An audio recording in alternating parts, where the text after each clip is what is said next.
Alright, so you want to know about gods. Not the Daedra. Everybody talks about the Daedra. You've got your Sheogorath throwing cheese wheels at mortals, your Molag Bal being absolutely insufferable, your Hermaeus Mora sitting in his knowledge tentacle zone looking smug. The Daedra get all the attention. They show up, they give you artifacts, they cause problems, and they have cool names.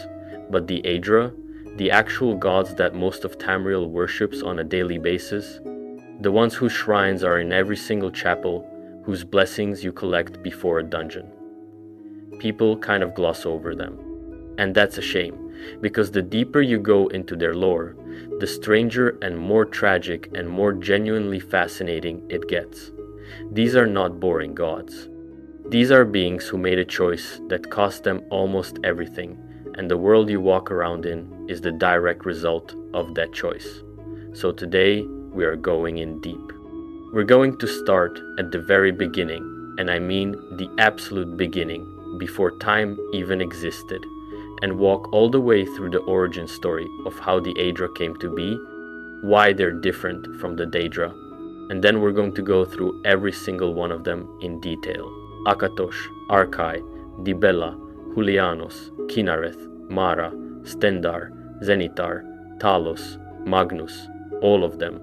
Their histories, their different names across cultures, their artifacts, their relationships, and the fan theories that have been kicking around the lore community for years. Also, before we begin, I want to give a big shout out to Derico, aka Hopeless Noob, for providing today's gameplay. We're starting a new community thing. If you've got clean gameplay from any Elder Scrolls title and want it featured in a video, send it in. Email's in the channel description. I'm looking forward to seeing what you guys send. Alright, let's begin. Before there were gods, before there was time, before there was space or matter or any kind of existence as you'd recognize it, there were two things. Two primal forces wandering an empty void. Their names were Anu and Padome. Now, Anu and Padome weren't people. They weren't even really beings in the way you or I would understand. Think of them less as characters and more as forces, like two opposing magnitudes of energy that existed in the absolute nothingness. Anu represented stasis, order, light, the unchanging, the permanent, the eternal. Padome was the opposite. Chaos, change, darkness, the drive to disrupt. In the void, these two forces wandered, and where they touched and interacted, reality began to happen. There are several different creation myths in the Elder Scrolls, and they don't all agree with each other, which is kind of the whole point. The game deliberately gives you contradictory sources, because that's what real mythology looks like. But the most widely referenced account, the one that most scholars in universe would point to, goes something like this. In the Anuad, the foundational creation myth, Anu and Padome both fell in love with a being called Nyr, who emerged from their interplay. Nyr chose Anu, and Padome in his jealousy and rage began attacking reality. The blood spilled in this cosmic war mixed together in the void, and from that mingled blood came the Atada, the original spirits. Now this is important. In some versions, Anu's blood alone became the stars, and Padome's blood alone became the Daedra. But in the most commonly accepted reading, the Aedra were formed from the place where both bloods mingled. That means the Aedra carry both Anu and Padome within them. They have the capacity for both order and chaos, both creation and destruction. The Altmeri version, which is the one most scholars consider at least partially reliable, describes a slightly different chain of events. Anu, in his desire to know himself, essentially birthed his own soul. He created Anuiel, who is the soul of all things, the animating principle of Anu's being. In response, or perhaps inevitably, Padome did the same and created Sithis, who became the embodiment of the void, of limitation, of death and change. The Dark Brotherhood famously worships Sithis. They consider him the one true god of the Elder Scrolls, which is a whole other rabbit hole. Then Anuiel and Sithis, following the same pattern, each gave rise to more specific beings.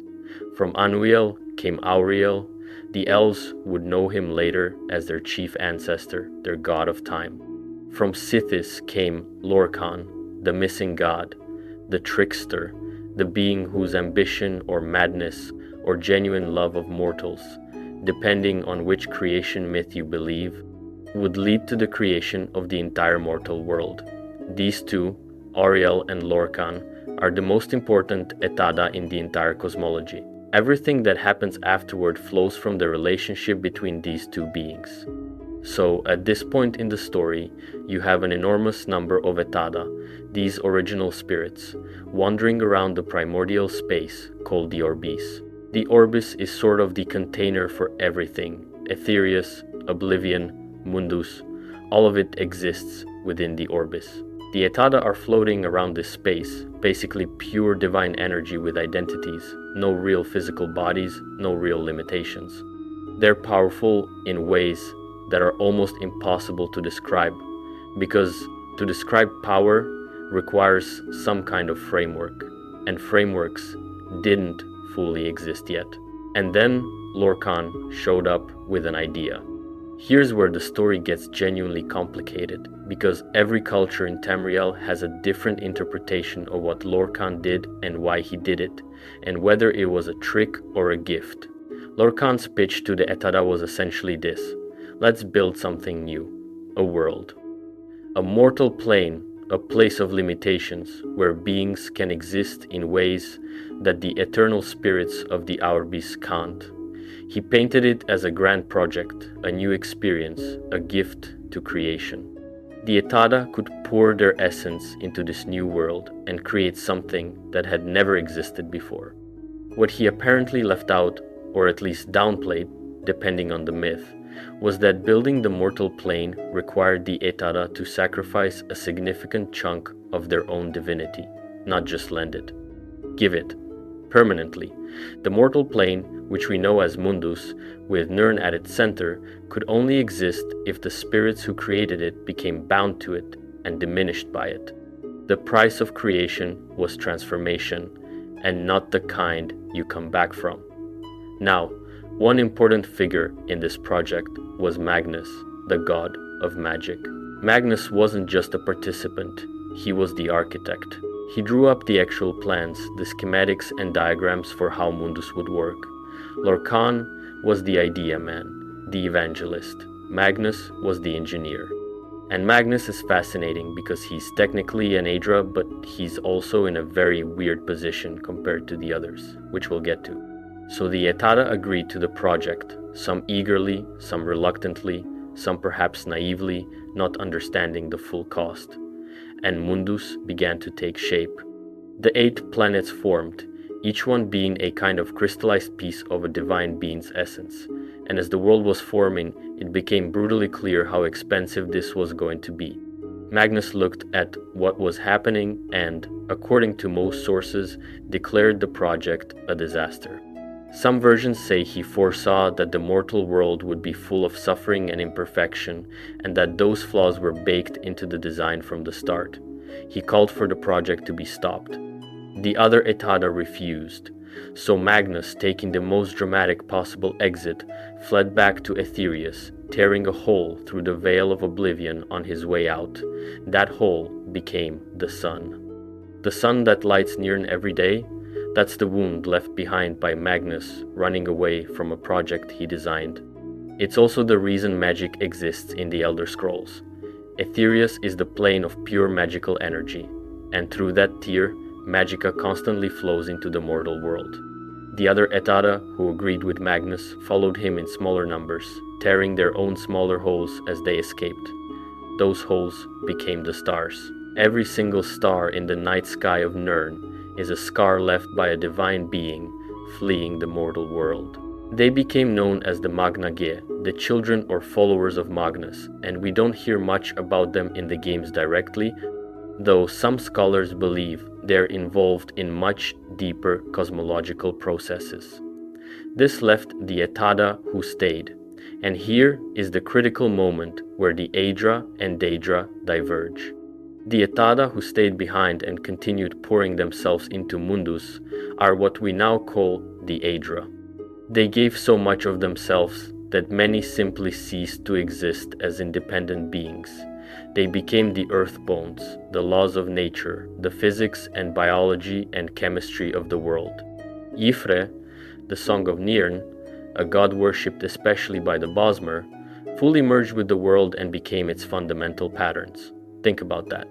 The reason plants grow in cycles, the reason animals follow their nature, that's a god who gave up their entire existence to become the rules of the world. The ones who didn't fully dissolve, who retained some kind of coherent identity, were the ones powerful enough to survive the cost. Those are the ones we call the divines. The Etada who refused to participate, who looked at Lorkhan's project and said, absolutely not, I'm keeping my power, those are the Daedra. That's where the names come from. Aedra translates from Old Aldmeri as ancestors. Daedra translates as not our ancestors. It's the elves' way of describing who participated in the creation of the world and who didn't. Now, here's something the games never explain directly, but is worth sitting with. The Daedra aren't necessarily evil because they refused. They just had different priorities. They kept their full power and used it to build their own realms in Oblivion. That's why every Daedric prince has their own plane of Oblivion. They made a choice for self-preservation. The Aedra made a choice for creation. Both choices were valid in their own way, and the moral weight you assign to each one depends entirely on which culture you're looking at. The elves, especially the Altmer, look at the Aedra and see tragedy. They see beings who were tricked by Lorkhan into giving up their immortal power, and they resent it. They want to go back to being those divine, unlimited beings. The whole motivation of the Thalmor in Skyrim, banning Talos worship, trying to destabilize Mundus, is tied to this worldview. They believe the mortal world is a trap and they want out. Humans look at the same story and see generosity. The Aedra chose to become the world so mortals could exist. They gave up divinity to create life. From that perspective, the mortal plane isn't a trap, it's a gift. And then there's the question of what happened to Lorkhan. The Etada who remained were furious at him. Whether he tricked them or was genuinely trying to give them a new experience, the cost was real and many of them blamed him for it. At the Adamantine Tower, the first and most mysterious of the towers of Nirn, the surviving Etada met in what's called the Convention. They decided to punish Lorkhan. Some sources say they killed him.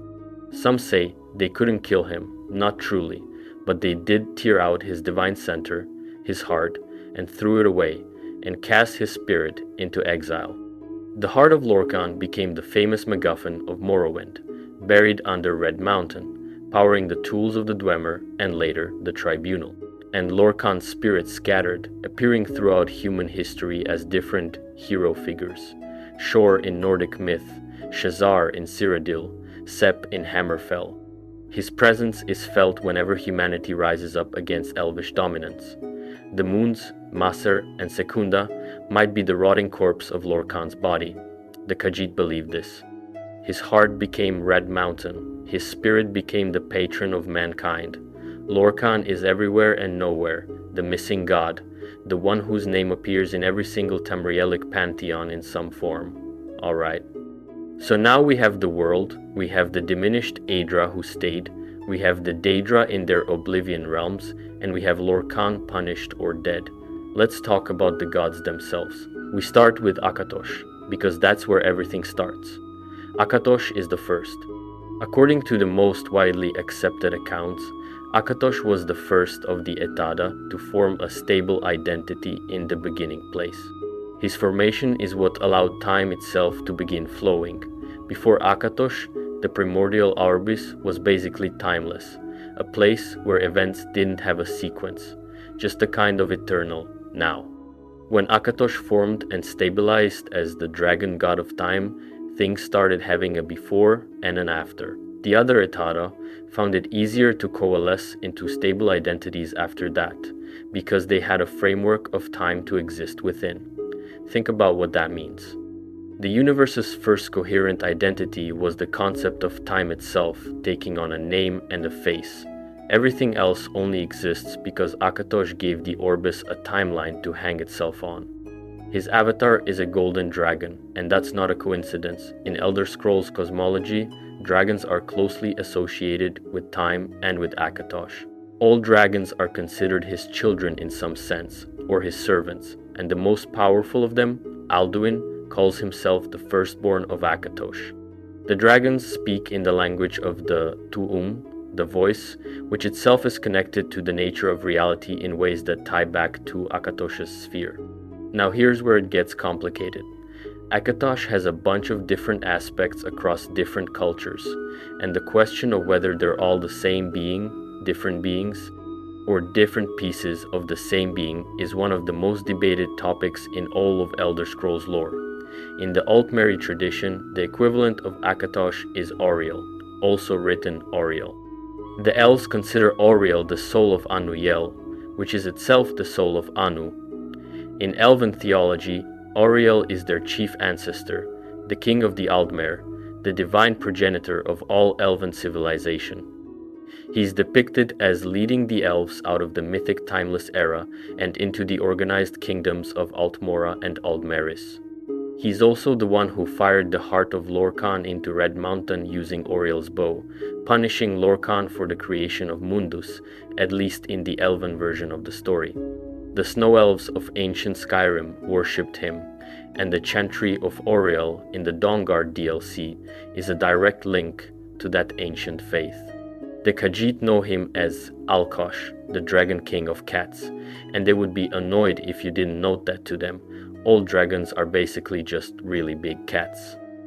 Alkosh predates the religious reforms of the Riddle Thar and was a sort of raw primal version of the time dragon concept before the Khajiit's pantheon got reorganized.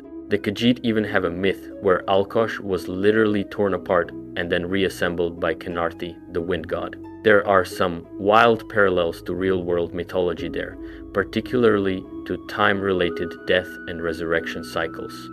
The Nords complicate this further because their archetypal time dragon is Alduin, the World Eater, the beast who devours the world at the end of time and who you fight in Skyrim. Some Nord scholars, and even the game itself, will tell you Alduin is the Nordic aspect of Akatosh, but other sources, including the Nords themselves, insist Alduin and Akatosh are not the same being. Parturnax, who is about as reliable a source on this topic as you can get, refers to Alduin as the firstborn of Akatosh, a child, not an aspect. The game never completely resolves this, which is very intentional. Then, in Hammerfell, you have Satakal, a serpent-like deity associated with time and destruction, who some lore scholars link to Akatosh through the same archetypes, though the connection is more distant. So what's the actual relationship? The most nuanced answer the lore gives us is that all of these figures, Auriel, Alkosh, Alduin, even the primordial time concept Akatusk that dragons descend from, are different perspectives on the same underlying divine principle. The dragon god of time looks different depending on who's worshipping him and what they emphasize about time. The Imperials emphasize order and endurance. The Elves emphasize authority and discipline. The Khajiit emphasize the raw force of temporal flow. The Nords emphasize inevitability and destruction. They're all looking at the same mountainous thing from different valleys. What Akatosh actually did in terms of affecting Tamrielic history is enormous. His most famous direct intervention is in Oblivion, when Martin Septim sacrificed himself and the Amulet of Kings to summon Akatosh's avatar during the Oblivion crisis, and that golden dragon manifested in the Imperial City and physically threw down Mehrunes Dagon, sealing the gates to Oblivion. That statue of a dragon in the Imperial City, that's the petrified remains of Akatosh's avatar. Think about the scale of that. A god punched another god so hard that his punch-shaped footprint is a city landmark. Before that, Akatosh made a covenant with Saint Alessia, the first empress of humanity, when she freed her people from Aelade slavery. She bound her soul to the Amulet of Kings, and Akatosh promised that as long as her bloodline held that amulet and lit the dragon fires in the White Gold Tower, Daedra could not physically invade Nirn. That covenant held for thousands of years and is the reason the Oblivion Crisis was so catastrophic. When Martin's septim died and the septim bloodline ended, the covenant shattered, the dragon fires went out, and the barriers between Nirn and Oblivion thinned enough for Mehrunes Dagon to literally step through. One theory worth discussing here involves the Staff of Towers and the Alessian Order. In the First Era, the Alessian Order, an extremely radical human religious group, decided they didn't like the fact that Akatosh and Auriel were considered the same being because to them, Auriel felt too elvish, too associated with elven dominance. So they used the Staff of Towers in what became known as the Middle Dawn, attempting to purge all Aldmeri influences from Akatosh and give him what they called humanatic purity. This event caused a dragon break, a fracture in time itself, an event so catastrophic that for 108 years, time in Tamriel didn't function correctly. Multiple timelines ran simultaneously. Events happened and didn't happen at the same time. The Middle Dawn is one of only 3 verified dragon breaks in recorded history, and all 3 are somehow connected to Akatosh or his sphere being disrupted. The theory, championed by a lot of serious lore enthusiasts, is that the Akatosh we have in the 3rd and 4th eras is actually a somewhat schizophrenic deity, a being who is simultaneously the original time god of the cosmos and a specifically human creation born from the Alessian Order's theological meddling. He is, in a sense, haunted by being multiple things at once, and that tension runs through every depiction of him. He's both the loving patron of humanity and the terrifying dragon god who destroyed Lorkhan's heart and the measured force of orderly time. These aren't contradictory, they're all true simultaneously, and they create a being of genuine complexity. So let's talk about the Alessian Order and the Middle Dawn in more detail, because it's one of the most genuinely bizarre events in all of Elder Scrolls history, and it's directly caused by a religious dispute about Akatosh. The Alessian Order began as the religious arm of Alessia's slave revolt. They were the priests of the 8 divines that Alessia synthesized. But over centuries, they became increasingly radical, increasingly monotheistic, and increasingly hostile to anything they perceived as elvish contamination in their religious tradition. At the height of their power, around 1E 1200, a sect of the Order called the Marukati Selective decided to do something about the fact that Akatosh and Auriel were considered the same being. To them, Auriel was elvish. The elves who had enslaved their ancestors had worshipped Auriel. The idea that their supreme god was just another name for the slave master's supreme god was intolerable. So they decided to use the Staff of Towers, one of the most powerful Aedric artifacts in existence, to perform a kind of divine surgery. They wanted to cut out all the Aldmeri aspects of Akatosh and leave only what they considered the pure human version of the dragon god of time. The result was the Middle Dawn. For 108 years, time in Tamriel simply stopped working correctly. The event didn't happen once, or didn't happen at all. It happened in every possible way simultaneously, and none of those ways took precedence over the others. This is called a dragon break because you are literally breaking Akatosh, the dragon of time. When you interfere with the god who is the linear flow of time, time stops being linear. People who lived through the Middle Dawn reportedly experienced all possible versions of those 108 years at once. They have memories of events that both happened and didn't happen, of living multiple lives in parallel, of sequences that contradict each other but are all equally true. The Alessian Order may have succeeded in their theological goal in a strange way. The Akatosh that emerged from the other side of the Middle Dawn was different, more definitively human in character, less tied to the elven traditions that had shaped Auriel's identity over millennia. But the cost was horrifying, an entire century of unstable time, of fractured causality, of reality going wrong. And this is arguably why Akatosh is such a split, complicated figure. He carries within himself the trauma of having his identity forcibly restructured by mortal religious extremists. The dragon breaks are worth cataloging because there are 3 of them in known Tamrielic history, and each one tells you something about how dangerous it is to mess with the concept of time.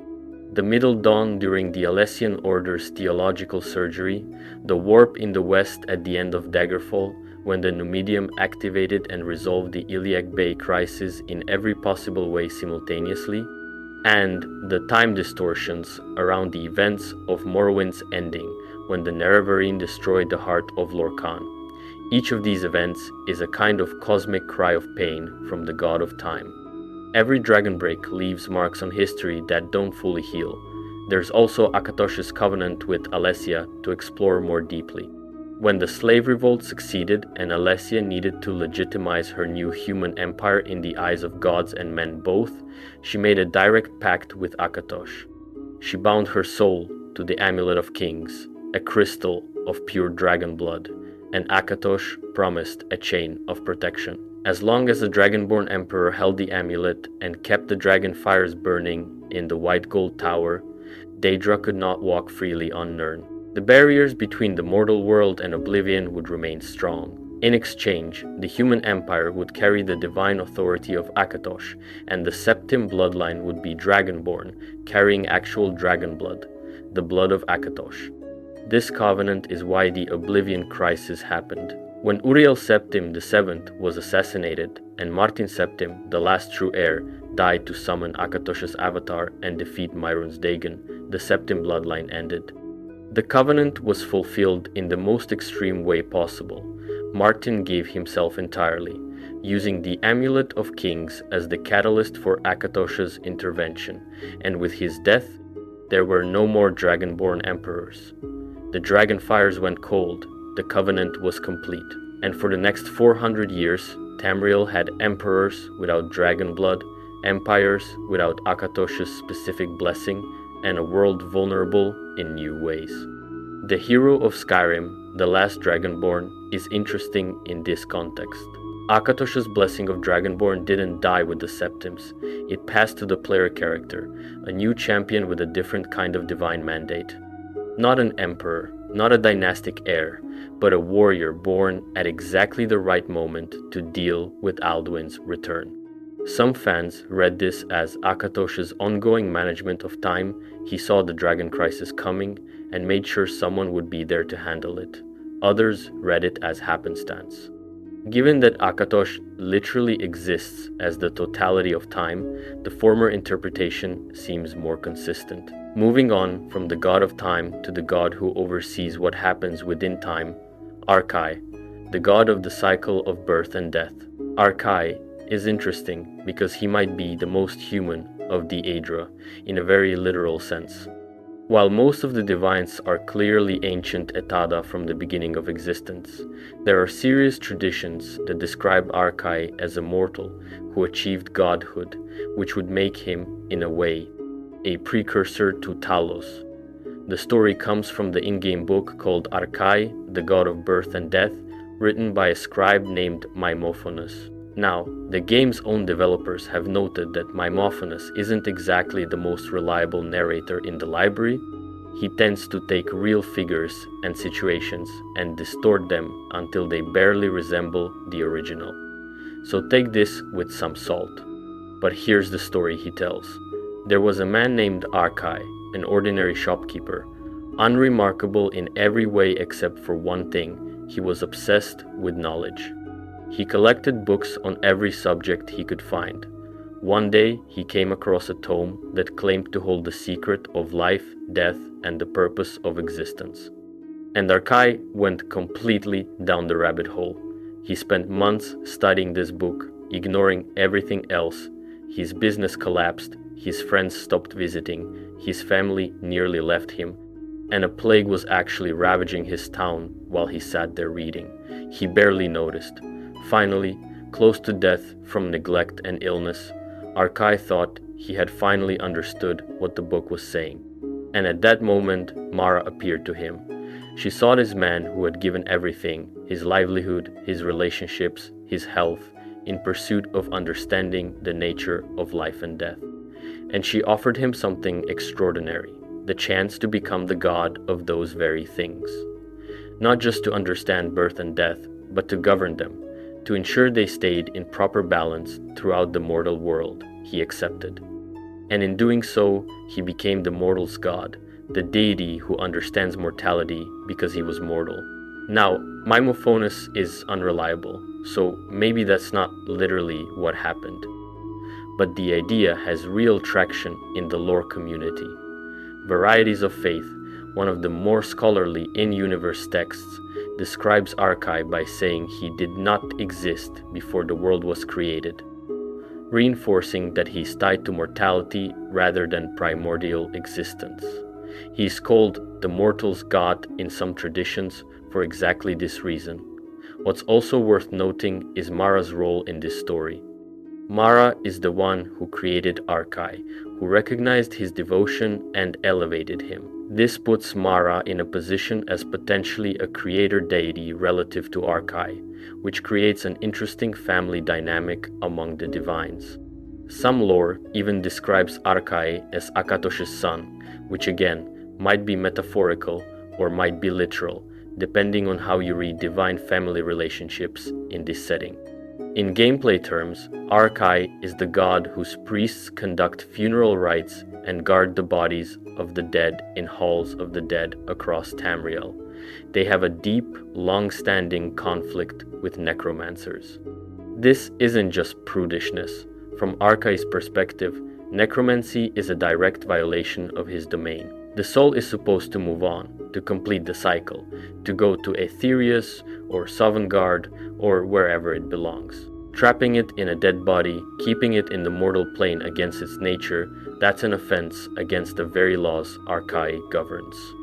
His priests take this personally, and that's why the conflict between the Order of Arkay and necromancers has been a running thread through the lore for thousands of years.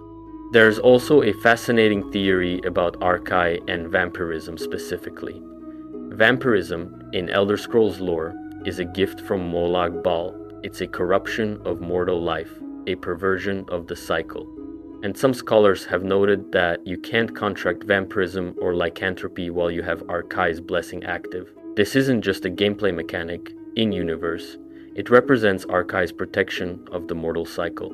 His blessing is a ward against those diseases, because they both interfere with natural death and rebirth. Arkay isn't just governing when you die, he's protecting the meaning of your death. That's a god with a really specific kind of love for mortals. The seasons are also connected to Arkay in some traditions. As the god of cycles, the turning of seasons reflects his domain: birth, life, death, rebirth. The Imperials, Bretons, and Bosmer all incorporate him into their official pantheons with some variation. He is one of the more universally acknowledged divines across different cultures, which tracks with the fact that every culture has death, and therefore every culture has some version of the god who tends to it. Arkay's role as the counterweight to necromancy deserves more time, because it gets at something genuinely philosophically rich. In the Elder Scrolls, undeath isn't just gross or creepy, it's a theological crime. When you raise a zombie or a skeleton, you're taking a soul that was supposed to continue his journey and spiking it to a dead body, using it as a battery. The soul can't fully depart because it's being held by necromantic magic. In Arkay's framework, this is as severe as any other crime. It's kidnapping, at minimum, and depending on how much of the soul remains aware, it might be torture. This is why the Order of Arkay and its successor organizations in the games take such an absolute stance against necromancy. It's not squeamishness. It's a genuine belief that death is supposed to lead somewhere, that the soul's journey after death is as important as its journey in life, and that necromancy interrupts that journey violently. Arkay's priests aren't just burying bodies, they're providing safe passage for souls to whatever comes next. And necromancers aren't just messing with dead matter, they're actively working against that passage. The tension between the Order of Arkay and the Mages Guild in games like Morrowind and Oblivion plays with this. The Mages Guild in the Third Era was not supposed to permit necromancy, but in practice, many mages dabbled in it because it was academically interesting, practically useful, and the prohibition was inconsistently enforced. This created a running conflict between the guild and the Order of Arkay that simmered for generations. When Marco, the king of Worms, the most famous necromancer in Elder Scrolls history, actually managed to briefly ascend to something like godhood during the events of Daggerfall through use of the Mantella, it was considered one of the worst possible outcomes from Arkay's perspective. The patron of undead achieving divine status within the structure of Aetherius is basically everything Arkay stands against, and some scholars believe it partially destabilized Arkay's own divine sphere for a time. Marco is worth a sidebar because he's Arkay's personal enemy in a cosmic sense. The King of Worms is an Altmer who devoted his immortal lifespan to mastering necromancy and then using that mastery to become effectively unkillable, operating over thousands of years as the arch-nemesis of the Order of the Mages Guild, and a constant desecrator of Arkay's domain. In Oblivion, you can join a quest to deal with him. In Elder Scrolls Online, set 1,000 years earlier, he's already an ancient and terrible presence.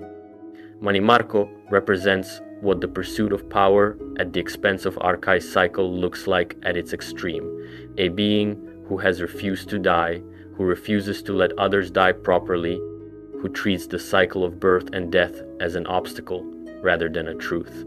The Amulet of the Skull is an artifact associated with Arkay that grants protection from death effects. The Spellbreaker, associated with Periate but usable in Arkay contexts, reflects a general divine concern with keeping death natural. Most interesting of all is the Ring of Khajiit, which in some sources is said to hold the blessing of Arkay, an extension of his domain into the sphere of speed and light-footedness, as if Arkay's cycle includes the quick movement from one state to another. One more thing about Arkay that often goes unmentioned. Arkay is sometimes called the mortal's god, not just because he might have been mortal himself, but because the other Etada, the eternal beings who existed before time, didn't need a god of death and rebirth. Death and rebirth are specifically mortal experiences. Arkay's sphere literally couldn't exist before the mortal world was created, because there was no mortality for him to govern. He is, in a very real sense, a god made necessary by the act of creation, a direct consequence of the sacrifice the Aedra made. Without Mundus, without Nirn, without mortal life, there is no Arkay. He is the caretaker of the thing the other gods bought with their diminishment. Dibella is one of the most misrepresented divines in casual conversation, because the way the games portray her, the Temple of Dibella in Markarth with its priestesses, the Sibyl, as a child chosen to channel her essence, the various cults ranging from healing to erotic instruction, can make her seem like she's just the sex god. And sure, sexuality is absolutely part of her domain, but Dibella is much broader than that. She's the goddess of beauty, art, love, music, and the graceful forms of existence. The idea is that beauty isn't just about physical appearance. It's about the recognition of something profound in form and experience. Art, music, craftsmanship, love, physical intimacy, these are all different expressions of the same underlying truth that the world contains beauty, and that beauty matters. Dibella's sphere encompasses all of them. The House of Dibella, her primary religious organization in Tamriel, maintains chapters all over the continent. Their priests and priestesses, described in universe as Epicureans and Orgists who aspire to the beauty of form and mind, run temples that act as places of worship, healing centers, and centers of aesthetic education. The Order of the Lily is their knightly arm. They are, somewhat amusingly, considered enemies of both the Akatosh Chantry and the Order of Arkay, presumably because the very life-affirming, pleasure-celebrating nature of Dibella worship is at odds with the more austere, death-focused traditions of those orders. One of the more interesting cosmological facts about Dibella is that she appears to be the literal moon of Mara in the planetary alignment system used in the Elder Scrolls. The orrery in Cyrodiil shows Dibella as a moon of Mara, which is itself a moon of Zenithar. In astronomical terms, this makes Dibella what you might call a moon orbiting another moon. Lore scholars have noted that this planetary hierarchy suggests something about the relationships between these deities. Zenithar as the source, Mara as orbiting him, possibly as wife, partner, and Dibella as orbiting Mara, perhaps as a daughter figure, or an aspect of love that emerges from compassion. It's the kind of thing that gets buried in game mechanics, but has real theological implications. The Sibyl of Dibella is a child chosen by the goddess to serve as her earthly representative, a channel for divine inspiration. In Skyrim's The Heart of Dibella quest, you recover a young girl named Fiotra, who has been kidnapped by Forsworn while on her way to Markarth to take up this role. The detail that Dibella chooses children as her prophet seems odd on the surface, but it tracks with the idea that children see beauty clearly, without the layers of adult cynicism and distraction. The innocence of childhood is its own form of grace. Dibella is also associated with the moth in Nordic totemic religion, the moth which is drawn to light, which sees the beauty in the flame even to its own destruction. It's a dark interpretation that gives Dibella some genuine edge. Beauty can be dangerous, consuming, transformative. The love of beautiful things can become obsession. The worship of form can become vanity. Her domain contains the seed of both transcendence and corruption. There's a running fan theory that Dibella and the Daedric prince Sanguine are in some way connected or opposed. Sanguine is the prince of debauchery, hedonism, and vice. His summoning day is even called the Night of Debauchery. There's obvious thematic overlap with Dibella's more earthy aspects of physical love and pleasure, and the House of Dibella is listed as enemies of the cult of Sanguine in official lore documents. Some fans interpret this as Sanguine being a kind of dark mirror of Dibella, what happens when you pursue pleasure and beauty without the deeper purpose, without the recognition of love and art that gives those experiences meaning. Dibella says beauty matters for its own sake and for what it teaches you. Sanguine says pleasure matters and consequences don't. They're close enough to be confused, but fundamentally different in what they're asking for. Julianos is probably the least flashy of the 9 divines, and he's probably fine with that. He's the god of wisdom and logic, the patron of scholarship, literature, history, law, and mathematics. His temples in Cyrodiil function as educational institutions, libraries, schools, places where people come to study rather than to pray in the traditional sense. Knowledge is worship for the followers of Julianos. His Nordic equivalent is Junal, the father of language and mathematics, described as a quiet, withdrawn god even in the Norse tradition, which is a context where gods are usually pretty loud. There's something fitting about the god of knowledge being the quiet one in any pantheon. His sphere is specifically associated with contradiction as well, which is the part people often miss. Julianos is the god of wisdom and contradiction, because true wisdom requires holding contradictory ideas simultaneously, examining them honestly, and navigating between them. He doesn't demand certainty, he demands honesty about uncertainty. This is actually a really sophisticated theological position for a religion, and it explains why the monastic orders that Tiber Septim dedicated to Julianos, whose monks became the keepers of the Elder Scrolls, were chosen for that specific task. The Elder Scrolls themselves contain contradictory versions of possible futures, overlapping and mutually exclusive realities. Who better to guard them than the servants of a god who sees contradiction as central to truth? Julianos is also associated with an owl in Nordic totemic religion, the wise bird, the creature of the night who sees clearly in the dark. His symbol is the diamond or mathematical pattern. The Mages Guild tends toward his worship over other divines, because of his explicit connection to the art of magic as an intellectual discipline. One detail worth noting: in the War of Cyrodiil, during the events leading up to the Oblivion Crisis, the Knights Mentor were the knightly order associated with Julianos, and Julianos himself created the Shield of the Crusader, one of the relics of the Crusade. For the Chazarine hero, Pelinal Whitestrake to use against the Aelid champion Umaril the Unfeathered. That's the same Umaril you fight in the Knights of the Nine DLC in Oblivion, thousands of years later. The relics of the Crusade spanned the entire history of Tamriel because the Divines were willing to give their champions tools capable of striking at enemies who operate beyond normal death. Julianos' commandments reflect his sphere perfectly. Know the truth. Observe the law. When in doubt, seek wisdom from the wise. Short, clean, logical. No grand emotional proclamations. Just know things. Follow the rules. Find better sources than yourself when you don't know enough. For a god, he's remarkably practical.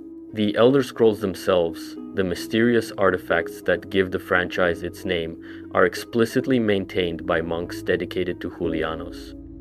The cult of the ancestor moth in Cyrodiil, whose blind monks read the scrolls and lose their sight in the process, are connected to Julianos through the institutional chain that Tiber Septim built. This is a choice with real theological weight. Julianos, the god of wisdom and contradiction, is the patron of the keepers of objects that contain contradictory possible futures, objects whose truth is fundamentally plural and unstable.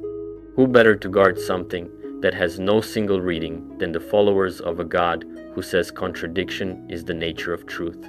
There's also something quietly important about Julianos being described as the god of literature, history, and contradiction in one breath.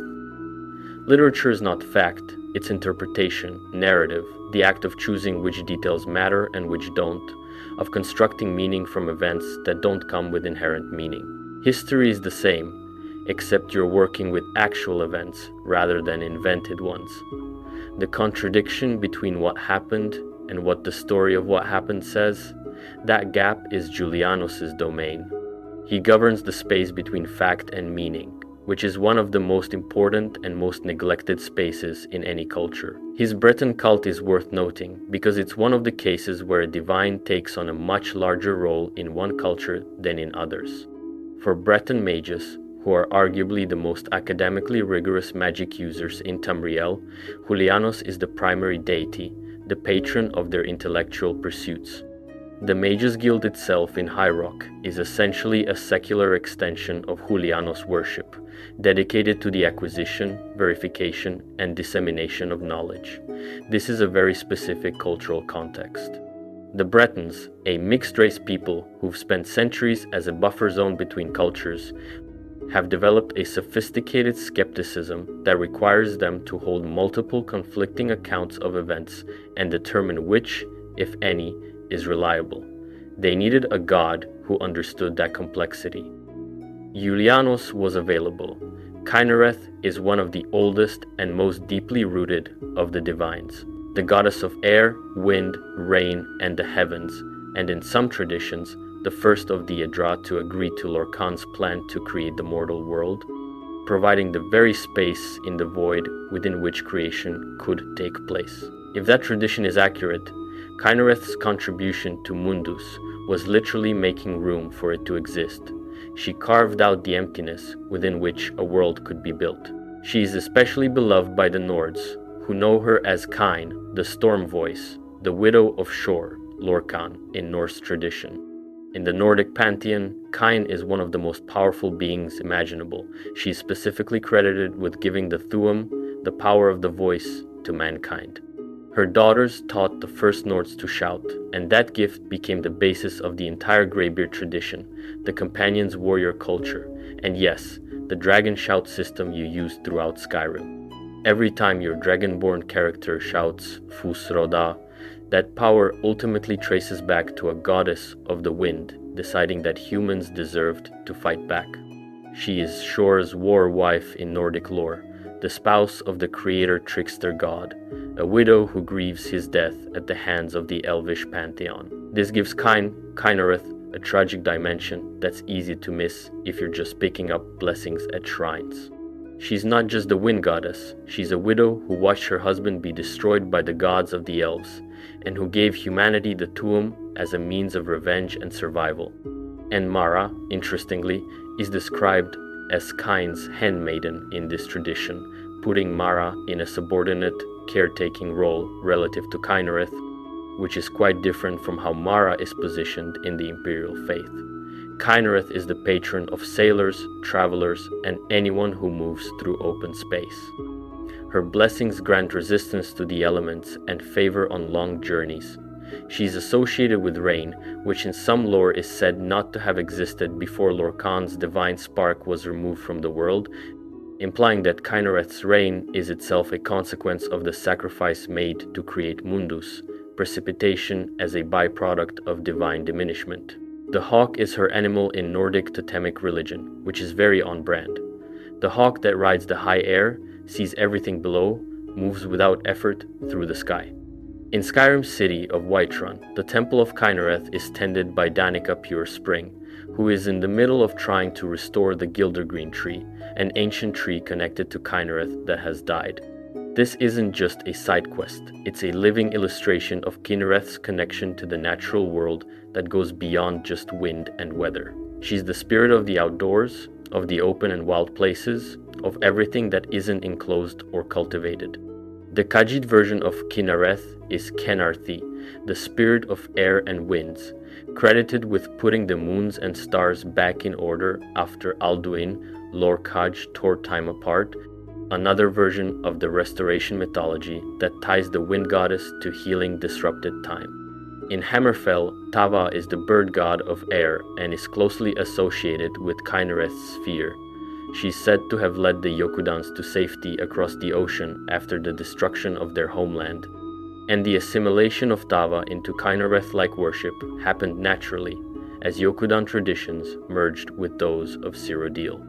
Kynareth's involvement with the Thu'um deserves a lot more exploration, because the voice, the dragon shout system, is one of the most cosmologically loaded concepts in the entire Elder Scrolls setting. The Thu'um isn't just a magic system.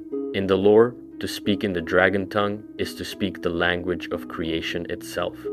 When the world was made, it was spoken into existence. The underlying structure of reality is, at some deep level, linguistic. Dragons know this instinctively. Their names in the dragon tongue describe what they are and what they do, and speaking those names in the right way is how you affect them at a fundamental level. Shouting fuss, force, doesn't just push air at an enemy. It says to the universe, in the language the universe was built in, there is force here, and the universe agrees. When Kyn gave the Thu'um to the First Nords, she was doing something extraordinary. She was sharing the language of the gods with mortals, not metaphorically, literally. The ability to shape reality through spoken words is divine power, and the Nords have it because the widow of the missing god chose to give it to them. This is Kynareth's most profound act, and the one that most connects her to the story of human civilization in Tamriel. The Greybeards, the monks of High Hrothgar who trained Dragonborn in the way of the voice, are keeping this gift alive. Every generation of Greybeards is a continuation of a tradition that started when Kyn whispered into the ears of the first Nords and said, "Here, you are going to need this. You are going to be fighting for your lives against beings that have power you don't. Take this, it levels the field." There's also the story of how Kynareth's gift was abused. The ancient Nord heroes who drove Alduin back at the throat of the world used 3 specific shouts that had never been used before. Dragonrend, the shout that forced a dragon to confront its own mortality, to feel what it was like to be finite. It wasn't a shout from the creation of the world. It was a shout invented by mortals, born from the experience of having to fight beings who consider you nothing. The Greybeards refused to teach it because they saw it as a corruption of the Thu'um, using the language of creation to spit hate and negation at another creature. Even within Kyn's gift, there are philosophical divisions about how it should be used. The connection between Kynareth and weather in Tamriel has practical implications in the games that most players miss. Rain in the Elder Scrolls doesn't fall randomly, it's Kynareth's domain. When you're in a storm in Skyrim, you are literally in Kynareth's active presence. The wind that carries arrows and pushes boats, the rain that waters crops, the lightning that strikes enemies, these are all expressions of a divine sphere that was present at the moment of creation, that carved out the very space within which the world could be built. The sky isn't just atmosphere, it's Kynareth, awake and present and breathing. You know Mara from Skyrim mostly as the marriage goddess. You talk to a priest of Mara, you get an amulet of Mara, you walk up to someone and say, "Hey, you interested?" and there's a wedding. That's the least interesting thing about her. Mara is one of the 3 deities that appears in nearly every single Tamrielic religious tradition. Alongside Akatosh and Lorkhan, she is genuinely universal. Almost every culture that has any kind of organized religion has some version of the mother goddess, the figure of compassion and love and fertility. In the Altmeri tradition, she's the wife of Auriel. In the Nordic tradition, she's Kain's handmaiden and concubine of Shor, which puts her in a totally different relational position, subordinate to the storm goddess, but connected to the missing god. The Bretons see her as the mother goddess of the world, married to Akatosh. Some traditions describe her as the wife of Lorkhan. There's even a creation myth where Nedic sculptures depicted coupled idols of an elven Mara embracing a human Lorkhan, the earliest image of Aedric-Manish cultural exchange. She's tied to Nir, the female principle of the Anuad creation myth, the being born from the interplay of Anu and Padome, who chose Anu's side and whose pregnancy with Anu's children led to the first creation, making Mara the personification of the principle that created everything, which is an enormous theological weight to carry for a goddess you mostly associate with wedding bells. As we covered with Arkay's origin story, Mara may have been the one who actually elevated Arkay to godhood, appearing to a dying shopkeeper and offering him divinity in exchange for managing birth and death for eternity. This makes her a kind of kingmaker or godmaker among the divines, willing and able to raise mortals to divine status through compassion and recognition of devotion. One of the most interesting stories about Mara is from Elder Scrolls Online lore. She once punished a figure called Sai, the god of luck, by depriving him of his body because he failed to uphold a pact to spread luck throughout Tamriel. A goddess of love and compassion punishing someone by removing their physical form is striking. It tells you that Mara's love isn't weak or passive. It comes with expectations of follow-through. She loves mortals deeply and acts on that love, but beings who make promises and fail to keep them face real consequences. The wolf is Mara's animal in Nordic totem religion, which surprises most people. The wolf, protective, pack-oriented, fierce in defense of family, willing to die for those it loves. It's actually a very fitting symbol once you think about it. Mara's love isn't the soft, passive love of greeting cards. It's fierce and pack-oriented, the love of a mother willing to fight, of a community holding together against the hostile world. Her temples and shrines are genuinely important social institutions in Tamriel. The benevolence of Mara, her primary religious organization, ran temples throughout the provinces in the Third Era and worked alongside the Temple of Stendarr. The Maran Knights were her militant arm, a somewhat controversial order even within her own priesthood. Some priests felt that warriors dedicated to a love goddess was a contradiction. Others argued that fighting to protect her temples and the families under her care was entirely consistent with her domain. One fan theory that's floated around for years involves Mara and the nature of magic in the world. If mortals contain Edric essence, if the soul is a tiny spark of Aetherius, as some sources suggest, and if Mara is the goddess of love and life, then Mara might be intimately connected to what makes mortals distinctively mortal.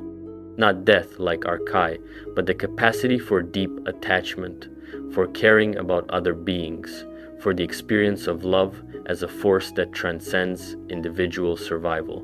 The theory goes that mortal love, real, painful, self-sacrificing love, is itself a tiny echo of what the Aedra did when they built the world. They loved creation enough to give everything to make it exist. Mortals who love each other are unknowingly resonating with the divine frequency of that original sacrifice. That's why Mara, of all the divines, is the most universally present. Love might be the thing that all mortal life has in common, the echo of the Aedra within every person who has ever cared for someone else. What's also remarkable about Mara is how her presentation shifts so dramatically across cultures, in ways that tell you as much about those cultures as they do about her. In Cyrodiil, the imperial synthesis version of Mara is gentle, maternal, presiding over weddings and births, concerned with family stability and compassion. It's a somewhat softened, domesticated version of a much more ancient and powerful figure. The Breton version is almost identical, but frames her as the wife of Akatosh, building a divine family structure where the god of time and the goddess of love are paired as consorts. Time and love as the two things that make mortal life meaningful. In High Rock poetry, this pairing is a common romantic metaphor. Loving someone is experiencing your own mortal time as infinite. Nordic Mara is a completely different flavor. She's Kyn's handmaiden, not Kyn's equal, but subordinate to the storm goddess. In a culture that glorifies warriors and storm and battle, the goddess of love occupies a support role relative to the goddess of martial weather. She's Shor's concubine, tied to the missing creator god through a relationship that is clearly significant but never fully explained. Why was Mara Shor's concubine? What was the nature of their bond? The lore never gives a clean answer, which creates this evocative gap. The goddess of love had some deep and complicated relationship with the missing god of creation and the mournful quality of that relationship. Shor gone, Mara left behind, playing handmaid to the widow of the god she loved, adds a dimension to her that the cozy imperial wedding chapel version completely lacks. The Nedic sculptures depicting coupled idols of elven Mara embracing human Lorkhan are one of my favorite small details in all of Elder Scrolls lore. This is from before the First Era. These are the very first humans in Tamriel encountering elven culture and beginning to merge with it. And the divine imagery they chose to express this meeting? A goddess of elven origin wrapping her arms around the missing god of humanity. Mara as the bridge between mare and man, love as the thing that dissolves cultural boundaries, the mother goddess holding the creator trickster. It's beautiful, and it suggests that whoever the Nedis and early Aldmer were worshipping as Mara understood her to be something enormous, a cosmic principle, not just a patroness of marriage ceremonies. Mara's relationship to farming and fertility is also worth pausing on. She's described in multiple sources as a fertility goddess at her most ancient, before the imperial synthesis cleaned her up and focused her on love and compassion. Mara was the earth itself, the ground that grows things, the cycle of seasons as they relate to food and survival. This connects her to the most ancient and immediate concerns of mortal life. Will we eat this winter? Will our children survive? The love she represents in her oldest form isn't romantic at all. It's the desperate love of a parent who needs the ground to produce enough grain to keep their children alive. That primal urgency is buried deep in her mythology, underneath all the wedding ceremonies. The fact that Mara is also sometimes credited with the creation of Arkay, appearing to that dying shopkeeper and offering him divinity, has a fascinating implication for the broader structure of the divines. If Mara can create a god, she has power that most Aedra don't visibly demonstrate. The other divines participated in the creation of the world, but creating a new deity, elevating a mortal to divine status, is something else entirely.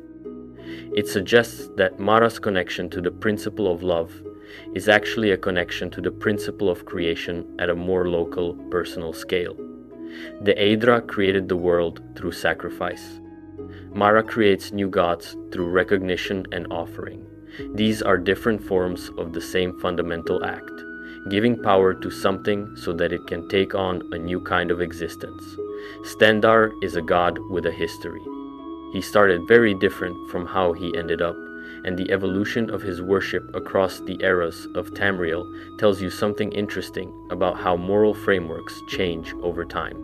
In his oldest Nordic form, Stendarr was associated with a figure called Thu'um, a warrior god, Shor's shield thane, a being who showed humans the benefits of taking prisoners of war, rather than simply slaughtering everyone.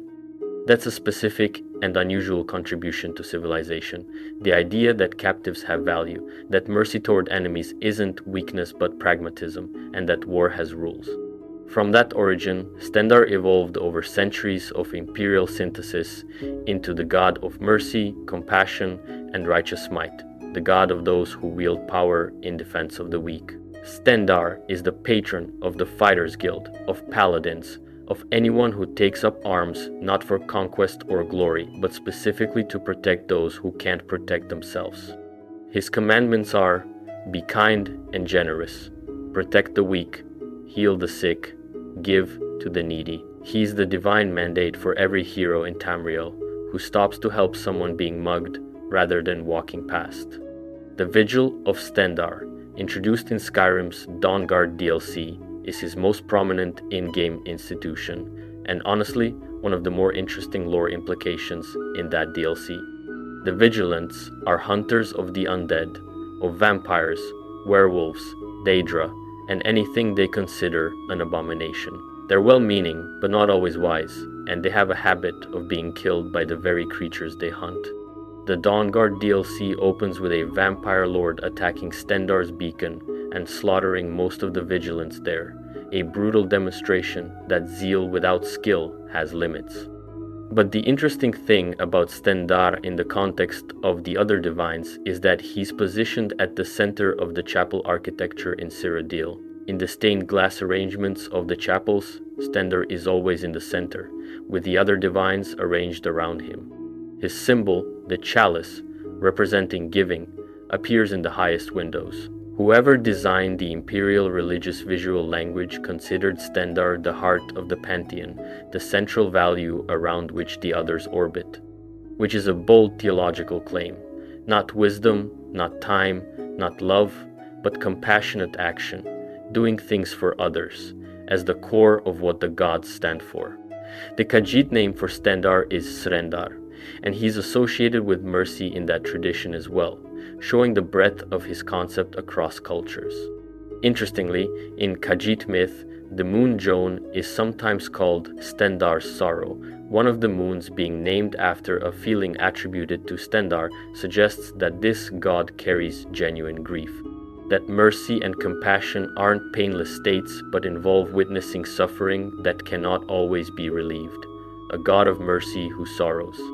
That's a more complex deity than a simple protector figure. One thing worth emphasizing about Stendarr's transition from Shtun to Stendarr is that it mirrors something real about how civilizations mature. In the Nordic context, where survival was harsh and conflict constant, the key virtue Shtun represented was practical mercy, taking prisoners rather than killing them, because prisoners can be ransomed, exchanged, put to work, and because showing mercy to a beaten enemy sometimes earns more loyalty than killing them.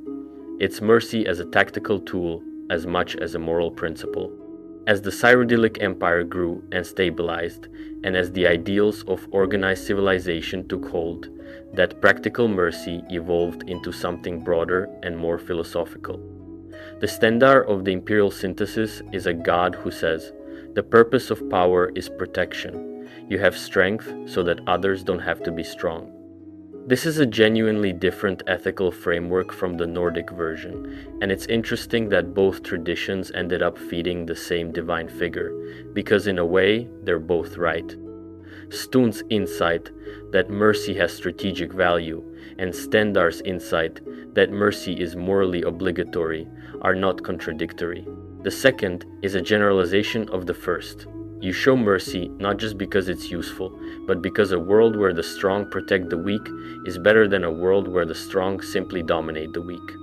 The warp in the west, the dragon break at the end of Daggerfall's events, was retroactively attributed to the miraculous interventions of Stendarr, Mara, and Akatosh. The chaos of a dragon break that reshapes the political map of the Iliac Bay, where kingdoms that were at war somehow all won simultaneously, where contradictory outcomes all became true, was framed by imperial propaganda as a miracle of compassion. Mara, justice, Stendarr, and divine order, Akatosh. The gods supposedly intervened to bring peace to a troubled region. The reality, as best scholars can piece together, is that the new medium activating caused a dragon break that made all outcomes true at once, and the imperial spin was to frame this cosmic accident as divine will. But the framing is revealing. The three Aedra chosen to represent the miracle are the three most concerned with mortal welfare: love, mercy, time. Not power or wisdom or beauty, care. Stendarr's relationship with vampires and werewolves is explored most directly in Skyrim's Dawnguard content, and it's nuanced enough to be worth examining. The vigilance of Stendarr aren't wrong that vampires and lycanthropy are problems. They corrupt, they spread, they threaten mortal lives. But the vigilance also have a tendency to treat anyone tainted by these conditions as already lost, as a thing to be put down rather than a person to be helped. This is a failure of mercy, the thing Stendarr actually stands for. The god of righteous might isn't the god of righteous slaughter. The whole point of his sphere is that strength should be in the service of compassion. A vigilant who kills a recently turned werewolf who hasn't hurt anyone yet isn't serving Stendarr. They're serving their own fear. The games never make this explicit, but the tension is there in every vigilant encounter. There's a tragic irony in Stendarr's beacon being overrun by Lord Harkon's vampires in the Dawnguard DLC. The most famous outpost of the organization dedicated to protecting mortals from monsters gets destroyed by monsters before you even get there. It underscores that zeal isn't enough. You need strategy, wisdom, resources, and the kind of mercy toward potential allies that the vigilants often lack. If they'd worked with the Dawnguard instead of regarding them with suspicion, the story might have gone very differently.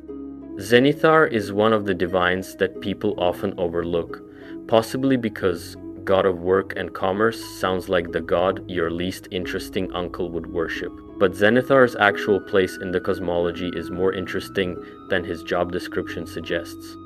He's the god of work, commerce, trade, and communication, but specifically the god of prosperity through honest labor. He's not the god of getting rich however you can. He's the god of putting in the effort and being rewarded for it. His followers are merchants, craftspeople, laborers, anyone who creates value through their actual skills and effort rather than through luck or exploitation. His commandments: work hard, seek no more than what you earn, win wealth through honest labor, not violence or deceit.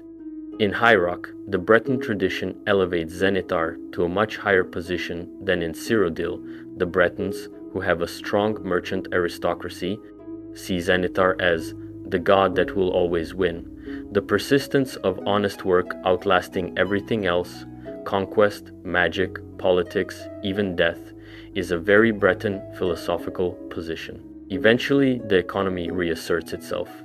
He's closely associated with Kynareth in the cosmological hierarchy, and you can see why when you think about it. The materials that Zenithar's craftspeople work with, wood, stone, metals, fibers, all come from Kynareth's natural world. You can't make anything without the raw material that nature provides. Every craftsperson is working in partnership with the natural world, even if they don't frame it that way. The god of work depends on the goddess of nature. Zenithar is the planet around which Mara and Dibella orbit in the Orrery system. He's literally the gravitational center of that planetary trio. Given that Mara orbits him, some traditions do describe them as married, or at least cosmologically partnered. This makes Zenithar a kind of anchor figure. Mara, the goddess of love and compassion, orbiting a god of labor and honest work. Maybe that's a comment about the material conditions of love. You can't sustain the tenderness of Mara's domain without the stable foundation of Zenithar's. The Bosmer, the Wood Elves, have an equivalent of Zenithar called Zen, a god of toil who they consider a somewhat harsher deity than the imperial Zenithar. Zen in Bosmer tradition is associated with payment for services, with the strict mathematics of fair exchange, and with punishment for those who don't hold up their end of a deal. The Bosmeri version is less gentle about the honest part and more focused on the "this is what you're owed" part. There's an interesting fan theory about Zenithar and the broader economy of Mundus. The creation of the mortal world required the Aedra to give up pieces of themselves, to do work, in a sense. The world was built by labor, divine labor that cost everything. If Zenithar is the god of work and honest effort, then in some theological sense, every act of honest labor in the mortal world is a small reflection of the original divine labor that built the world. Every craftsperson, every farmer, every merchant who trades fairly is unknowingly echoing the sacrifice of the Aedra. This would explain why Zenithar is listed among the 8 primary divines rather than in a secondary position. Not because commerce is more important than wisdom or love, but because the act of working, of creating value through effort, is itself a divine act. Now we get to a complicated case. Magnus is technically an Aedra. He participated in the creation of Mundus. He's considered part of the Aedric family, but he's not one of the 8 divines. The imperial faith doesn't worship him as one of the primary 8, and the reason for that is specifically because he left. Magnus was the architect of Mundus. While Lorkhan was the vision and the motivation, Magnus drew up the actual plans. He designed how the mortal world would work, what its rules would be, how energy would flow through it. He was the engineer. And then, when it became clear what the actual cost of creation was going to be, when Magnus understood that the Aedra who stayed would be permanently diminished, trapped, reduced, he ordered the project stopped. The others refused. They kept building, so Magnus left. His exit tore a hole through oblivion back into Aetherius, and that hole is the sun. Magic itself flows into Mundus through that hole. Aetherius is the realm of pure magical energy, and the sun is the conduit through which that energy reaches the mortal world. Every spell ever cast in Tamriel is made possible by Magnus running away. His departure is simultaneously an act of cowardice. He abandoned the project when it got difficult, and an act of generosity. He introduced magic into the world as a consequence of leaving. The imperial faith has ambivalent feelings about Magnus precisely because of this. Yes, he's Aedric. Yes, magic is good, generally, but he didn't give as much as the others. He's considered a somewhat dubious contributor, someone who helped design the house but moved out before finishing it. The fact that the sun is considered his wound, his flight path, emphasizes that perspective. The most visible thing he left behind isn't a monument, it's a scar. But the Altmer and Bretons worship him much more openly. The Aelids, the ancient wild elves who built Cyrodiil, dedicated entire temples to Magnus as the god of sight, light, and insight. The Priory of the Golden Staff in High Rock was a peaceful Magnusian order that held a deeply interesting theological position, that Magnus watches from the sun, waiting to fix what went wrong when the Aedra created Mundus. He's not gone, in their view. He's watching the flawed creation he designed and waiting for the right moment to repair it. And here's where it gets very dark. The forbidden text the Priory held suggested that some of the Magnaga, Magnus's followers who became the Stars, actively searched for a tool that could unmake Nirn's flaws and allow it to be remade properly. That tool, according to Munkar Camoran's rather unhinged commentaries, became Mehrunes Dagon. The Daedric Prince of Destruction might actually be an agent of Magnus's plan to destroy the flawed mortal world and rebuild it correctly. Let that sit for a moment. One of the most destructive beings in all of Elder Scrolls lore, the villain of Oblivion, the prince who keeps trying to invade the mortal world, might be operating as the instrument of the god of magic's correction mechanism. It doesn't make Dagon good, it makes the Aedra and Daedra distinction even murkier.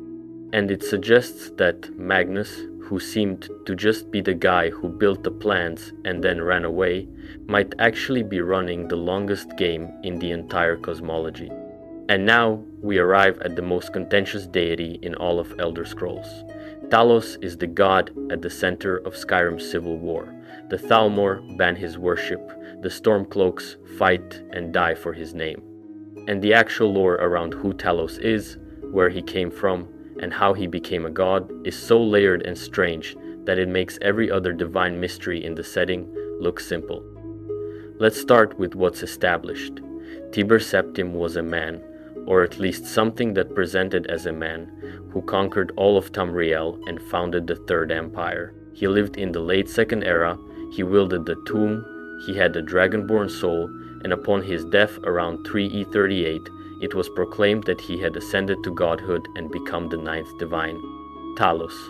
He is the god of man, war, governance, and the empire. His followers are especially strong among the Nords, who consider him a son of Skyrim and a champion of human civilization. But the road to Talos' godhood is where it gets complicated, because almost everything about Tiber Septim's history is disputed. There are multiple irreconcilable accounts of who he was, what he did, and how he became a god. The official imperial account says Tiber Septim was born as Talos of Atmora, a Nordic warrior of Atmoran descent who came to Skyrim and rose through military genius to become the greatest emperor humanity has ever known. He wielded the Thu'um, received the blessing of the Greybeards, wore the Amulet of Kings, and conquered through a combination of military force, political genius, and sheer personal charisma that no one before or since has matched. The Arcturian heresy, written by and attributed to the Imperial Battle Mage himself, gives a radically different account. In this version, Tiber Septim was a character, a public image created by three very different figures working together. The man who became emperor was originally called Hjalti Earlybeard, possibly a Breton from High Rock rather than a Nord from Atmora. He was a gifted general, but might not have had the Thu'um at all. The storm that followed him into battle and shouted down the walls of Old Hroldan was actually Wulfhart, a long-dead Nordic king who had been resurrected by the Greybeards. Ysmir Wulfharth, also called the Ash King, the Dragon of the North, Shore's Tongue, was an ancient Nord warlord, essentially a dragonborn who had died and been resurrected multiple times throughout Tamrielic history whenever humanity needed a champion. He appears as a spirit, as an undead warrior, as a walking storm. When Hjalti needed the Thu'um at Old Hroldan, Wulfhart was there, possessing or accompanying him, providing the voice. The third figure is Zurin Arctus, the Imperial Battle Mage, a brilliant, politically savvy mage who is the one who actually crowned the man as Tiber Septim and managed much of the actual empire building work. He brokered the armistice with Morrowind that gave the empire the Numidium, the giant Dwemer automaton that was the actual key to completing the conquest of Tamriel. The Numidium's power source was the heart of Lorkhan, which was unavailable because it was deep under Red Mountain. So Zurin Arctus created the Mantella, a gem that held his own heart, his life force, as an alternative. But then Tiber Septim betrayed Wulfharth, had him soul-trapped and used as fuel for the Numidium. When Zurin Arctus tried to reclaim his own heart from the Mantella, both he and the Numidium were destroyed. Zurin's heart was blown into Aetherius with the Mantella, and without it, he couldn't truly die. He became the Underking, a half-dead, half-alive figure wandering in a subterranean vault for centuries, waiting to reclaim his heart. So here's the mind-bending fan theory that many serious Elder Scrolls scholars think is actually correct. Talos the god isn't just Tiber Septim. He's the fusion of all three of these figures, Hjalti Earlybeard, Ysmir Wulfharth, and Zurin Arctus. Their conjoined oversouls, their combined essence, mantled the position that Lorkhan, Shore, would have occupied among the gods if he hadn't been destroyed. Talos is the Shezarin, an avatar of Lorkhan, who finally succeeded in ascending to the divine position that the missing god was supposed to hold, and this theory has legs. In the context of the ending of Daggerfall, where the Mantella is recovered and the Numidium is activated and the resulting Dragon Break, which is itself a time fracture that changes Tamrielic history, seems to be what retroactively makes Talos a genuine god rather than just a deified mortal. The Dragon Break at the end of Daggerfall doesn't just resolve the political situation in the Iliac Bay, it restructures history itself, and as part of that restructuring, Tiber Septim Wolfheart, Arctus fully coalesce into the divine figure of Talos. The Talmor's position that Talos isn't a real god is politically motivated. They want to delegitimize the empire by cutting off its divine patron, but it's also theologically coherent from an Aldmeri perspective. The Altmer believe the Aedra should be pure etada from the beginning of time, ancient spirits who participated in creation. A mortal ascending to godhood, a human, no less, is an affront to that worldview. Every prayer to Talos is a prayer to a being who was once mortal, who conquered their lands, who represents the principle that humans are not lesser beings. Whether Talos is a real god or not is, brilliantly, something the game never confirms outright. The fact that shrines of Talos provide genuine divine blessings in Skyrim would suggest he's real. The fact that he manifests and speaks with the blades, that his worship sustained an entire empire, that the Thalmor are specifically afraid of Talos worship rather than just annoyed by it, these all point to genuine divinity, but the ambiguity is intentional and beautiful. The concept of mantling is central to understanding Talos' godhood, and it's worth explaining in detail because it's one of the most interesting metaphysical ideas in the entire Elder Scrolls lore. Mantling is different from simple apotheosis, from a mortal just being elevated to divine status. Mantling means walking so perfectly in the footsteps of a divine archetype that you eventually become indistinguishable from it, and the universe has to treat you as the same thing. The key phrase from the in-universe text about this is, "Walk like them until they must walk like you." You imitate the divine so precisely, embody its principles so completely, that reality itself starts writing you into the role. You aren't pretending to be the god, you become the god's new manifestation. The original and the imitator merge into one thing because there's no meaningful difference between them anymore. Tiber Septim's mantling of Lorkhan, sure, is the reading that makes Talos make the most sense as a genuine god, rather than just a deified hero. Here's the argument. Lorkhan's role in the cosmic story is the champion of humanity, the being who loved mortals enough to sacrifice his own divine status to create the world for them to exist in. He was punished, destroyed, scattered, but his principle survives. Humanity's champion needed to re-emerge. And Tiber Septim, the man who united all of Tamriel under human rule, who embodied the principle of human civilization standing against elvish dominance, walked so perfectly in Lorkhan's footsteps that he filled the gap the missing god left. He didn't become Lorkhan specifically, he became the god that Lorkhan's role required, the divine patron of human civilization. That's Talos. What makes this theory particularly compelling is that Tiber Septim's biography in the sources is legitimately divine scale, even by the standards of historical heroes.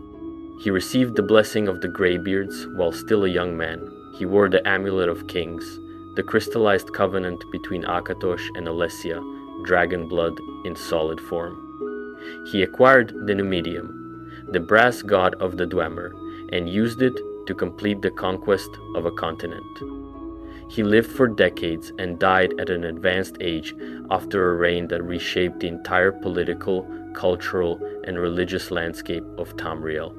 Even if you believe the Arcturian heresy and think Tiber Septim was partly a constructed image shared by multiple figures, the image itself became so powerful, so perfectly representative of what human civilization could be, that it mantled the divine role.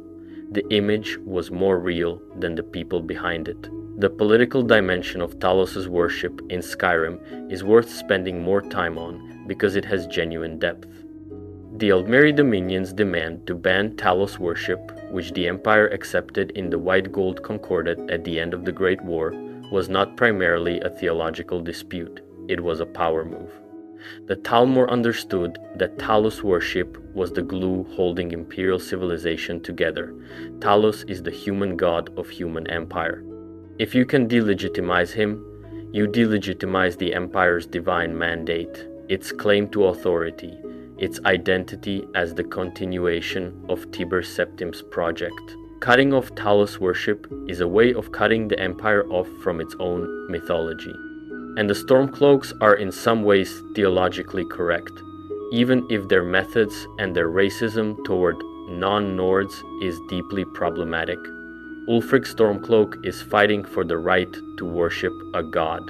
From his perspective, and from the perspective of a lot of ordinary Nords who aren't particularly interested in politics but who have shrines to Talos in their homes and are now being told those shrines are illegal, this is an existential threat. When a Thalmor agent can arrest you for prayer, something very wrong has happened. The irony is that Talos himself, as a divine figure concerned with governance and civilization, would almost certainly prefer a stable, unified empire to a civil war that weakens humanity's ability to resist the Aldmeri dominion. The Stormcloaks fight in his name while doing something he would likely disapprove of. The Imperials sacrifice his worship to preserve the structure he built. Nobody is fully right. Everyone is somewhat wrong. And the people bearing the heaviest cost are ordinary Nords who just want to be able to pray. Now that we've gone through all of the major Aedra, let's step back and look at some of the broader theories that lore enthusiasts have been developing for years. The ones that connect the dots in ways the games hint at but never confirm. The first is the Towers theory, which has to do with how Mundus stays together. The mortal world is not a stable, permanent thing. It requires maintenance. The Aedra who built it left anchors, physical structures in the material world that hold reality in place and prevent Mundus from collapsing back into the void. These are called towers. Each tower is associated with a specific divine principle and a specific stone that serves as its focal point. White Gold Tower, the Imperial City's central structure, is probably the most famous tower. It's the adamantine tower's echo in the mortal world, connected to the convention where Lorkhan was punished. Red Tower is Red Mountain in Morrowind, anchored by the heart of Lorkhan. Snowthroat is the throat of the world in Skyrim. Crystal Lake Law is in Somerset. Falinesti, the walking city of the Bosmer, is one. There are more. The critical implication of this theory is that when towers fall or are deactivated, it destabilizes Mundus. And certain groups in the Elder Scrolls, particularly the Thalmor, appear to be deliberately deactivating towers. The reason? They want Mundus to end. Not out of nihilism, but because they believe that ending the mortal world is the way back to the divine state that the Aldmer occupied before Lorkhan tricked the Aedra. If you destroy all the towers, the mortal world dissolves, and the Etada who remain can go back to being pure, powerful, divine beings without the limitations of Mundus binding them. From the Thalmor perspective, this is liberation. From the human perspective, this is genocide on a cosmic scale, and the entire third, fourth, and presumably fifth era of Tamrielic history has been this struggle playing out in slow motion. The second big theory involves the nature of Aedric contact. One of the defining differences between Aedra and Daedra in the games is accessibility. You can summon Daedric princes, you can talk to them. They show up, give you quests, hand you artifacts, mess with your life. The Aedra, by contrast, are almost entirely absent. You collect blessings at shrines. Occasionally, a divine communicates through dreams or visions. The divine spoke with Alessia through visions. Mara has appeared in mortal form. Zenithar has manifested. But direct communication is rare, and the gods themselves seem distant. The theory is that this isn't the Aedra being uninterested or unable. It's that the sacrifice that created Mundus means that the Aedra are Mundus. They are so thoroughly woven into the fabric of the mortal world that they can't step back from it and interact with it the way the Daedra can. When you walk through a forest, you are walking through a piece of Ifre. When sunlight hits your face, that's Magnus. When you fall in love, there's Mara in that feeling. The Aedra are present in every moment of mortal experience, just not in the way you can have a conversation with. They're too close to see. The Daedra, who never gave themselves to creation, can look at Nirn from the outside and interact with it as a distinct thing. The Aedra are inside it, and that's both their gift and their limitation. This is why Akatosh's avatar appearing in Oblivion is such a massive event. It required an extraordinary circumstance, Alessia's covenant, Martin's sacrifice, the Amulet of Kings, to pull enough of him back into visible, interactive form to fight Mehrunes Dagon. The very act of an Aedra manifesting in a recognizable separate form is a profound spiritual event that requires enormous resources and is essentially a temporary reversal of the sacrifice they made during creation. The third theory, and this one is genuinely compelling, involves what happens to mortal souls at death and whether the Aedra are building towards something. Mortal souls go to Sovngarde, to Aetherius, to various afterlives, but some scholars in-universe have argued that the accumulation of mortal souls in Aetherius is a form of the Aedra replenishing what they lost. Every mortal soul is, as some sources describe, a tiny piece of Aetherius, a spark of divine energy that came from the Aedra and is being held in a mortal body for a mortal lifetime. When that mortal dies, the soul returns to Aetherius, returning a piece of the divine to the divine realm. Over thousands of years, millions of mortal lives, the Aedra would theoretically be gaining back some measure of the power they sacrificed. Not all of it, not quickly, but a slow restoration. The mortal world isn't just a gift from the Aedra. It might be a long-term investment, a way for beings who gave up too much to eventually recover what they lost by cycling divine energy through mortal lives. This would mean that every person who lives a full life, loves, creates, struggles, and dies is contributing to the recovery of the gods themselves. Mortality isn't just something the Aedra allowed to exist. Mortality might be the Aedra's plan for getting themselves back. The fourth theory worth discussing is about Lorkhan specifically and his relationship to humanity. Every major human hero in Tamrielic history, Alessia, Pelinal Whitestrake, Wolfhearth, Tiber Septim, is associated with Lorkhan in some way. They're called Shezarines, avatars of Shor's divine spark recurring in mortal form whenever humanity needs a champion against elvish dominance. The missing god can't manifest directly because he was destroyed or exiled, but he can seed mortal champions who carry pieces of his fire. The interesting implication is that mortal history, the wars, the empires, the heroes, might be Lorkhan continuing to exist through narrative. The gods of Elder Scrolls are strange things. They exist as concepts, as archetypes, as the accumulated belief of their worshippers. Lorkhan lives because the story of humanity's struggle to exist keeps being told. Every war of human versus elf, every empire that rises from slavery, every Nordchild that drives back an elf's magic, is Lorkhan still going, still working, still refusing to be over. He's not missing. He's everywhere in human history, just distributed across so many people and events that you can't see him unless you step back far enough. And the final theory, which is the most meta and the most unsettling, is the Godhead theory.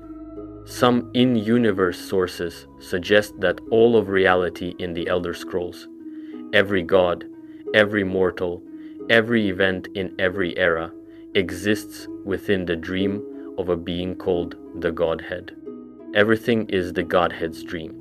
The Adra and Daedra are aspects of the Godhead's sleeping imagination. The mortal world is the Godhead's dream of limitation and experience, the part of the divine imagination that wants to know what it's like to not be infinite. This frames everything we've discussed very differently. The Aedra didn't sacrifice power to create the mortal world for mortals' benefit. They sacrificed power because the Godhead dreamed a world that required sacrifice to exist. The Daedra didn't refuse to participate, the Godhead dreamed characters who would refuse. Every choice, every heroic act, every tragedy in Tamriel is the universe dreaming about itself through the medium of Etara and mortals and history. Kim, the concept mentioned in Vivek's texts, is the moment when a being inside the dream realizes they're inside the dream, and instead of dissolving, which is what usually happens, called zero-summing, they hold on to their own identity even while perceiving the totality of the dream. The Dragonborn in Skyrim might be approaching something like Kim. Vivek achieved something like it. Tiber Septim may have.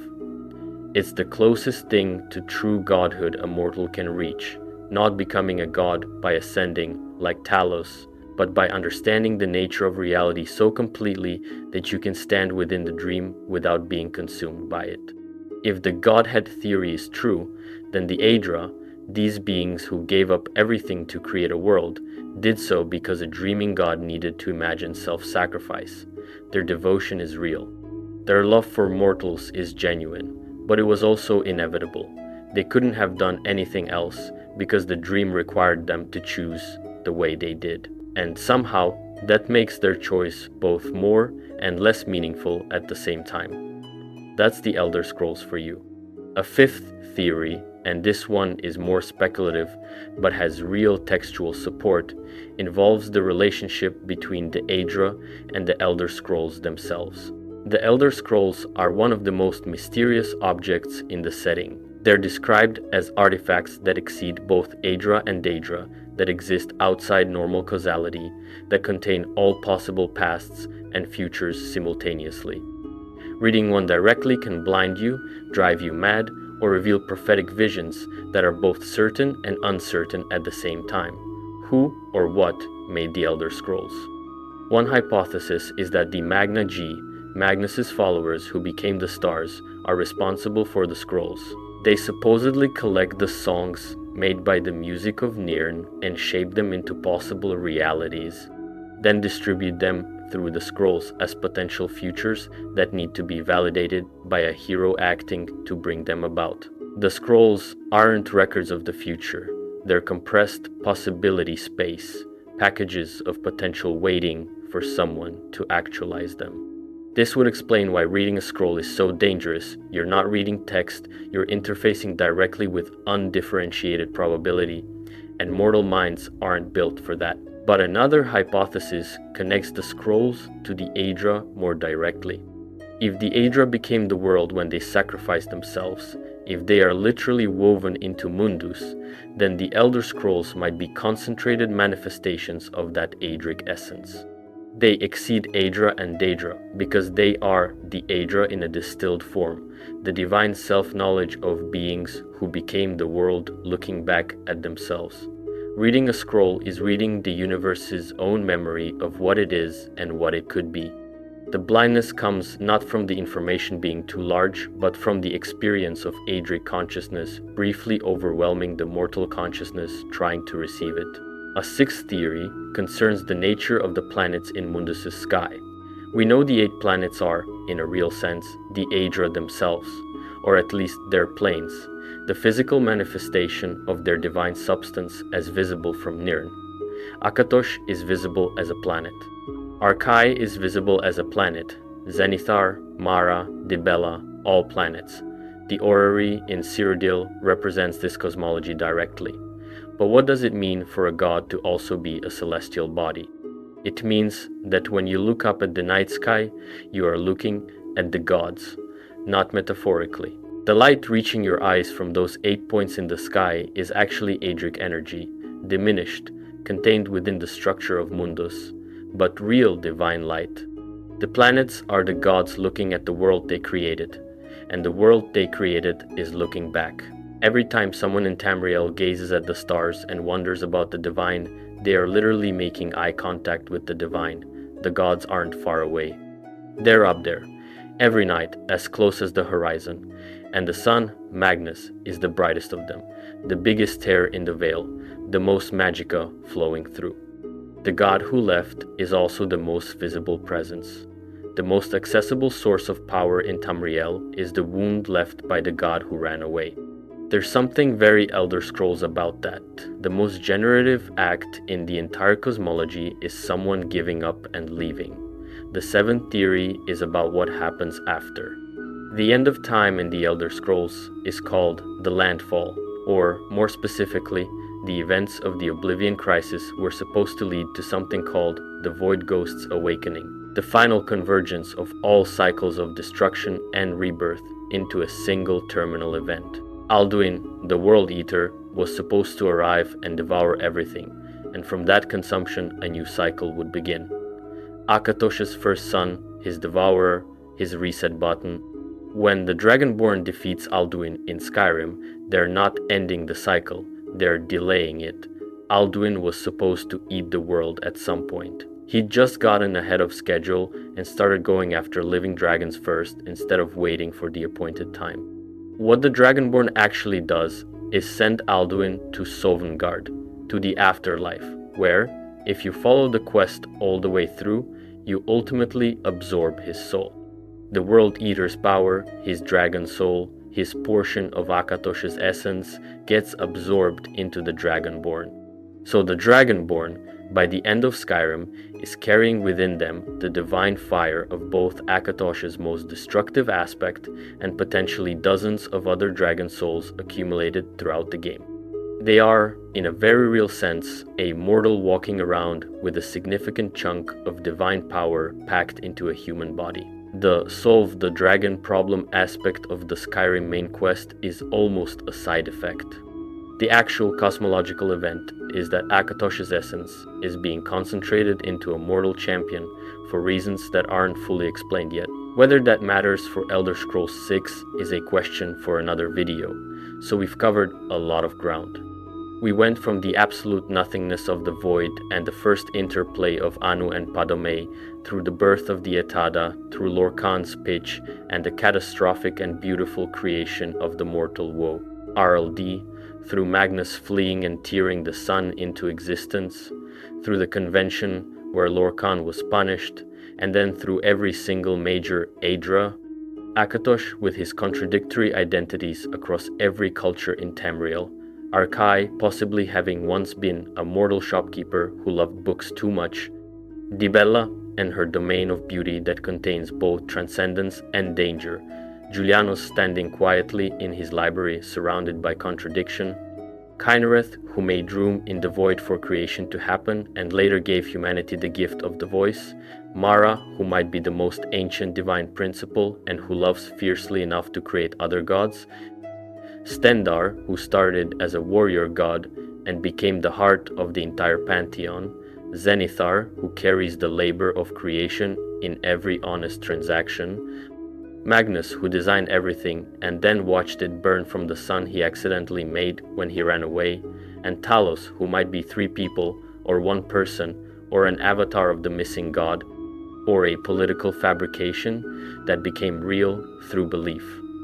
And then the theories, the towers holding Mundus together, the Aedra being so woven into creation that they can't speak to us because they are us, mortal souls potentially restoring divine power through the cycle of life and death, Lorkhan living on in human heroism, and the Godhead dreaming all of it.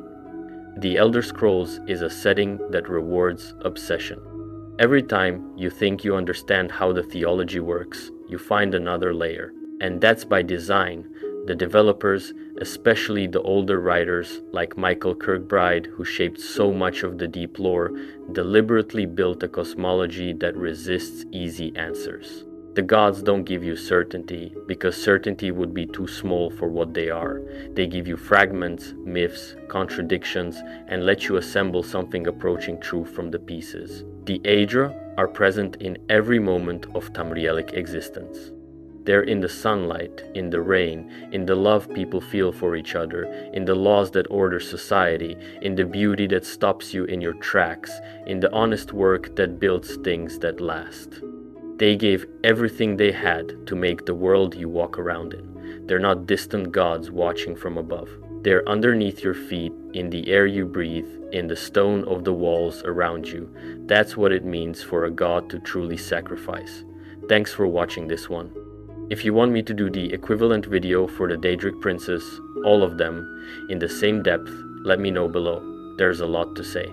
And if you want to go even deeper on any single one of these figures, drop a comment and I'll make a dedicated video. Akatosh alone could fill 3 hours if you wanted to go all the way into the tower theories and the dragon break mechanics. The Aedra aren't the flashy gods. They don't hand you shiny weapons and ask you to do murder puzzles in their name. They're the quiet substrate of everything. They're in the world you walk through and the sky you look up at, and the feeling you get when something beautiful actually stops you for a second. That's them. That's what their sacrifice bought. Not power or glory. The chance for you to exist and feel things, that's worth knowing.